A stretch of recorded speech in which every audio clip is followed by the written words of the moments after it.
Hello दोस्तों, welcome to GS now. दोस्तों, आज हम लोग भारत के पठार के बारे में पढ़ेंगे और एक एक जो भी पठार हैं भारत के महत्वपूर्ण, उनकी क्या खूबियां हैं, क्या डिटेल्स हैं, उन सारी चीज़ों को देखेंगे जो एग्जाम पॉइंट ऑफ व्यू से बहुत ही इंपॉर्टेंट है, जहाँ से प्रश्न पूछे जाते हैं। तो चलिए दोस्तों, शुरू करते हैं भारत का पठार। देखिए, इसमें सबसे पहले हम लोग लोकेशन देख लेते हैं। लद्दाख पठार जो है लद्दाख में पड़ता है, देख रहे हैं आप लोग। इसके अलावा मालवा का पठार और छोटा नागपुर आसपास के क्षेत्र में है। आप लोग इसकी मैपिंग में मैं भेजूंगा ग्रुप में, आप लोग मैपिंग भी इसका जरूर कर लीजिए, क्योंकि इससे एग्जाम में बहुत सारे प्रश्न आते हैं, तो आपको ध्यान होना चाहिए, हर लोकेशन आपको मेमोराइज होना चाहिए, याद ना करना पड़े। इसके अलावा मेघालय का पठार, तेलंगाना पठार, महाराष्ट्र पठार, कर्नाटक पठार, दंडकारण्य क्षेत्र और कठियावाड़ पठार। इसमें जो ये डॉटेड है और ट्राइंगल शेप में है, ये दक्कन प्लेटू है। ठीक है, अब एक एक प्लेटू को हम लोग डिटेल्स में देखते हैं कि क्या क्या उनकी खूबियां हैं। तो इसमें सबसे देखिए महत्वपूर्ण है दक्कन प्लेटू। इसमें आप मुख्यतः तीन पार्ट देख सकते हैं, महाराष्ट्र पठार, तेलंगाना और कर्नाटक।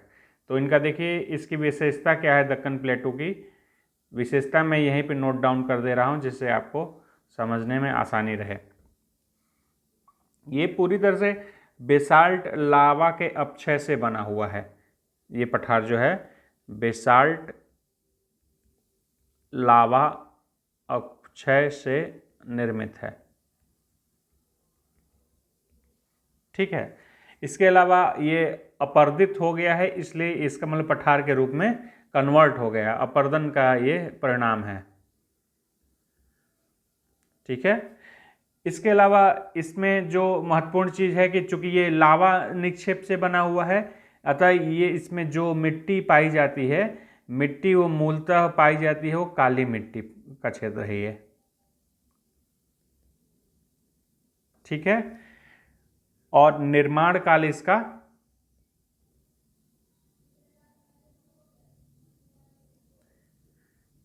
क्रिटेशियस युग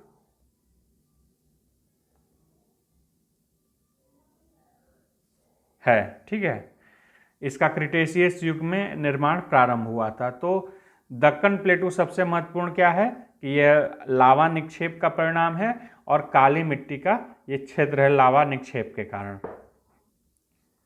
अब इसी के अंतर्गत हम लोग तेलंगाना पठार को देख लेते हैं। तेलंगाना पठार में देखिए जो महत्वपूर्ण बातें हैं, बस उसी को मैं इसमें नोट करूंगा।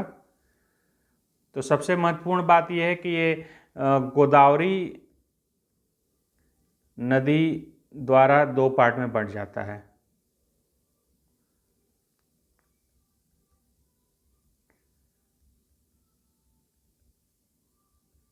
और इसके अलावा ये जो स्थलाकृति है तेलंगाना क्षेत्र का, ये बहुत ही अनुकूलित क्षेत्र है। मतलब कि ये तालाब बनाने के लिए, तालाब निर्माण के लिए बहुत ही अनुकूल है।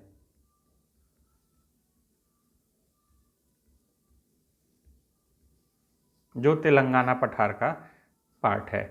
इसके अलावा हम लोग अब ये महत्वपूर्ण तेलंगाना पठार में यही इसका बेसिक फैक्ट है। इसके अलावा कर्नाटक पठार या मैसूर पठार में हम लोग आते हैं। तो इसमें सबसे महत्वपूर्ण है बाबा बुदान की पहाड़ी। मैं अभी पहाड़ियों पर्वतों को अलग से कराऊंगा, मैं ये आपको पठार के क्षेत्र ध्यान से करा रहा हूँ। पठार को समझना जो रीह मैप पे, क्योंकि इससे बहुत सारे क्वेश्चन आते रहते हैं। तो इसको पठार को ध्यान रखिए।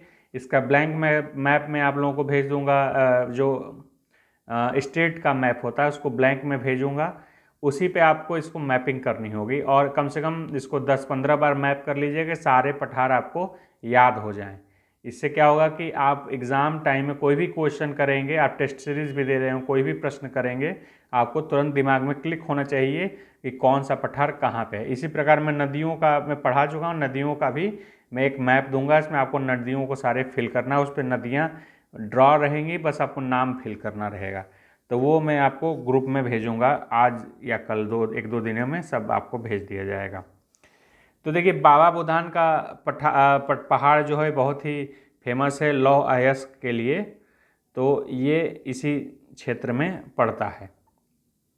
ठीक है, और इसमें कावेरी नदी बहती है, ये महत्वपूर्ण है। कावेरी नदी कर्नाटक पठार से बहती है, ये भी एक महत्वपूर्ण तथ्य है। इसके अलावा हम लाते हैं छोटा नागपुर और मेघालय पठार पे, बहुत ही इंपॉर्टेंट है। देखिए यहाँ पे मैप में हम लोग समझ लेते हैं। मेघालय पठार जो है इसमें 3 पहाड़ियाँ हैं, गारो, खासी और जयंतिया।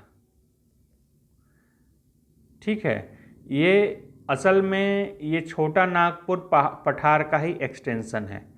लेकिन हुआ क्या है, समय के साथ इधर से आ रही है, मैं कलर थोड़ा चेंज कर लेता हूँ जिससे समझने में आसान रहे। इधर से आ रही है ब्रह्मपुत्र नदी, ठीक है, और इधर से आ रही है गंगा नदी। ये दोनों नदियाँ आके ये पूरा डेल्टाई क्षेत्र है, आप जानते ही होंगे, मैपिंग किए होंगे तो। ये पूरा डेल्टाई क्षेत्र है और इस क्षेत्र को इन्होंने अपरदित कर दिया है पूरे क्षेत्र को, जिससे ये पठार का क्षेत्र टूट गया, बीच में गैप हो गया। मेघालय पठार और नागपुर पठार के बीच में गैप हो गया, इसको मालदा गैप कहते हैं, मालदा गैप। ठीक है, एक गैप क्यों हुआ है, ये पूरा एक पठार ऐसे पूरा ये लाइन में था, लेकिन समय के साथ नदियों के अपर्दन कारण ये पठार का पूरा क्षेत्र अपर्दित हो गया है और ये मैदान में कन्वर्ट हो गया है। इसी को मालदा गैप भी कहते हैं। यहाँ पे ये मालदा जगह पड़ता है, उसी के हिसाब से नाम हुआ, पूरा मालदा गैप है ये। और मेघालय पठार को हम लोग एक और नाम से जानते हैं, मेघालय पठार, also known as एग्लोंग पठार। ठीक है, ये मालदा गैप वाला चीज़ मैंने आपको बता दिया, और ये छोटा नागपुर का ही ये एक्सटेंशन है, मतलब पूरा इसी पार्ट का ये एक्सटेंशन है, ये पठारी क्षेत्र का एक्सटेंशन है, लेकिन बीच में ये क्या कहते हैं, अपरदन के कारण ये मैदानी क्षेत्र में कन्वर्ट हो गया, और शेष जो पठारी भाग है ये यहाँ पे मिलता है, इसीलिए इसके साथ इसके गुण मिलते हुए हैं इस पठार के। अब अगला पठार है मालवा पठार। मालवा पठार देखिए, इधर से अरावली श्रेणी है, इधर से विंध्य श्रेणी है, इसके बीच में पड़ता है मालवा पठार। ठीक है, और पूर्वी सीमा में इधर में पड़ जाएगा आपका बुंदेलखंड का पठार। तो ये ऐसे आपका पूरा एरिया है।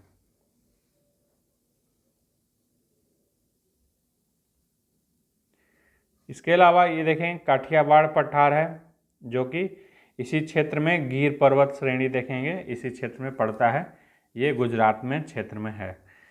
और इसके अलावा अगर छोटा नागपुर को हम लोग और कोई क्वालिटी देखें तो छोटा नागपुर का क्वालिटी एक माना जाता है कि यह अग्रगंभीर क्या कहते हैं का एक उदाहरण माना जाता है, अग्रगंभीर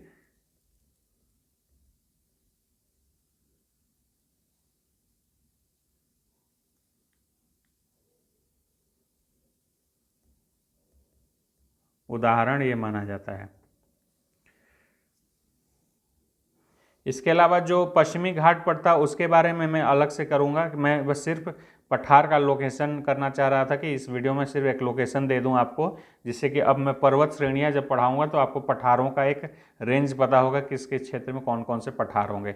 इसीलिए मैंने बहुत शॉर्ट ये वीडियो बनाया है, इसमें बहुत ज़्यादा कुछ बताने को नहीं है, जितना प्रश्न आता है जिस चीज़ से वो मैंने यहाँ पर राइट डाउन कर दिया है। इतने से ही पठार से संबंधित कोई क्वेश्चन आता है तो इतने में से ही आता है, तो इसको आप नोट कर लीजिएगा और ये टेलीग्राम ग्रुप पे शेयर भी हो जाएगा। जो भी हमारे फ्रेंड्स पहली बार आए हैं जान लें, ये हमारा विजेता बैच है जो कि यूपी पीसीएस प्री और आरओ एआरओ के लिए free of cost crash course है, जो कि लिमिटेड टाइम अगले 4 महीने में इसको कवर करने वाला है 2023 के लिए। तो अगर पहली बार आ रहे हैं तो चैनल को सब्सक्राइब कर लें, हमारे टेलीग्राम ग्रुप पे भी ज़रूर जुड़ जाएं। और जो भी हमारे फ्रेंड्स हैं, हम लोग पहले से जो कर रहे हैं उनको बता दें कि इसका भी जैसे मैंने बताया था कि डू योरसेल्फ वाला जो हम लोग का चल रहा है, जिसमें मैंने कुछ काम दिए हुए थे पहले, इसमें ये दूंगा और इसके अलावा नदियों का दूंगा।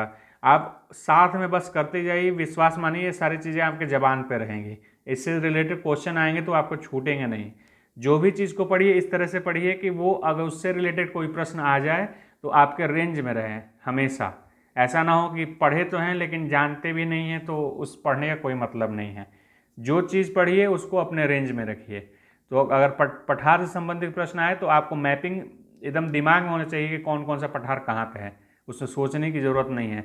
नदी कोई आ जाए तो आपके दिमाग में होना चाहिए कौन कौन सी नदी कहाँ पे है, लोकेशन कहाँ है, और उसका सहायक नदियों का आपका स्ट्रक्चर आपको ध्यान में रहना चाहिए।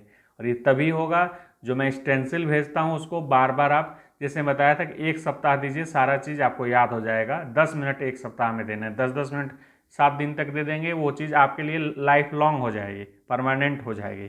तो उसको ज़रूर करें, जो भी डू योर सेल्फ वाला हम लोग का प्रोग्राम है।